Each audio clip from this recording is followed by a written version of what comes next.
bagamba bakankole saving nzimbe nyumba nkole bwenti. I never postponed my happiness. So traveling is fun to bond with them and to have that moment. Jeba reliving. Should I depart? Bagamba mama currently I'm with my daughter and my son. So yeah.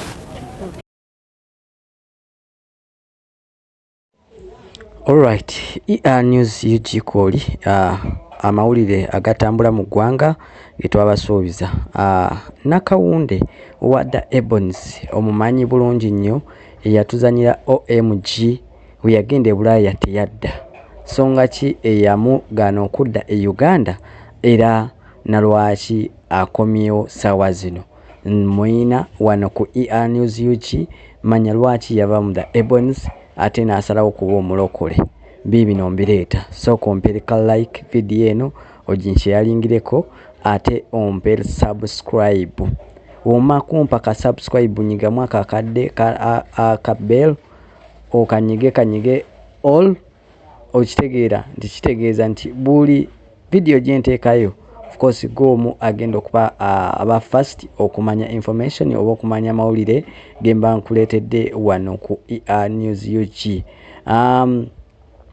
Commentingira ate osobola okuba nga oŋŋamba nti kino ne kino kitambula bwe kiti, kino ne kino kiri bwe kiti, so okuba nga ate tutambulira ddala bulungi. Nakawunde gwe mulaba awo, omukyalo oyo yaliko mu the Ebonies. Nakawunde Owekiboga ow'amaalo. Nzijukira bulungi nnyo nze ndooza nali naakajano mu 29 yes 29 e Kampala ngamba esakala ewaffe Masaka. Nalabako ekizannyo kyali kubukedde oba nga biseera ebyo baali bazanya white and black. Nakawunde Owekiboga ayina amaalo. Nakawunde tumubuuzizza lwaki wava mu the Ebonies n'otadda okuva lwe mwali mugenze ebweru okuperforminga. Yagamba nsonga nnyingi nnyo nti atugambye ensonga nnyingi nnyo ezamujja mu Ebonies. Ekisooka nti mu Ebonies oba ebibiina byonna ebizanya firimu oba katemba wootabeera CEO oba notabeera mukyala wa CEO oba wa director omanya nti oliwo okuzanya buzanyi oteekamu ssente naye ng'ate gwe tofunamu. Abalabi babalaba eri maaso oba gye babalaba nga muzanya gye babalaba ku TV babatwala okuba nga mulina ssente nnyingi mu abazanyi, kumbe ssente zigenda mu ba directors ne bannannyini kibiina. Nakawunde agamba nti ye bwe yagenda ebweru e Bungereza ebyaddala yalabirawo opportunity ey'amaanyi egenda okuzza obulamu bwe engulu era n'asalawo okuba nga takomawo Uganda n'abeera e UK. Oluvannyuma n'abeera omulokole oba n'alokokera ddala n'afuuka omulokole n'atandika okutambuza enjiri mu mawanga ag'enjawulo. Nabbosa oba ye Julie Wanda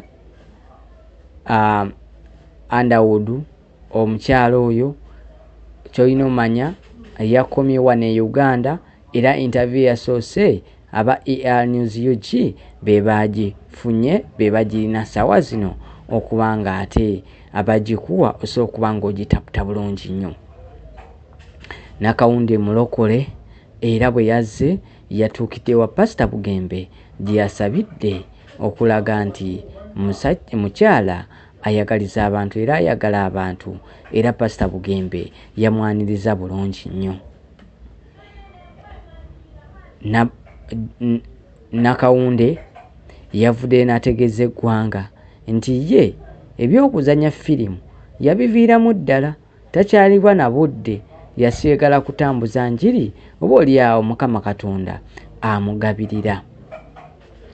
Abange Ebonies kyogamba nti abazanyi bonna ebayisanga Nakawunde bw'agamba. Nakawunde agamba yavaamu Ebonies nga talina nzirusi naye wenjogerera kati enzirusi agirina. Nakawunde obulamu bwe bweyagalira ddala oba bweyagaza okubanga ndi bwanjawulo okusinziira ku myaka giri gye yali mu Ebonies n'ensaba ya kaakano waatambuza ekigambo kya Mukama ng'ate asobodde okulinnya n'ennyonyi nga waakomawo nga waddayo ng'atali mu kibiina ekya Ebonies. N'awa amagezi eri abavubuka naddala abawala n'abalenzi abaagala okujoyininga firimu industry eya Uganda. Firimu industry eya Uganda teringa ey'ebweru, nti yingira firimu industry be bamu n'abayimbi nga olina omulimu gw'okola, si kuva eri n'ogamba nti nno ogenda kufuna ssente mu industry oba katemba oba kuzanya firimu oba kuyimba okubye kafu. Ebisingawo mbadde nsaba mulyoke mubyeyogere mubyewulireko. Tujja n'emboozi eya Tata Sam okufuna akabenje, emmotoka yena neesaanawo, driver yali amuvuga n'akyukamu omukono, ate ye n'avaamu nga firimu star nga mulamba talina kaabadde wadde n'akamu. Bijja.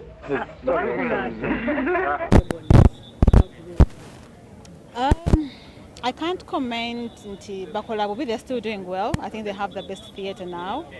Then dramas bakola zezo. Naye I think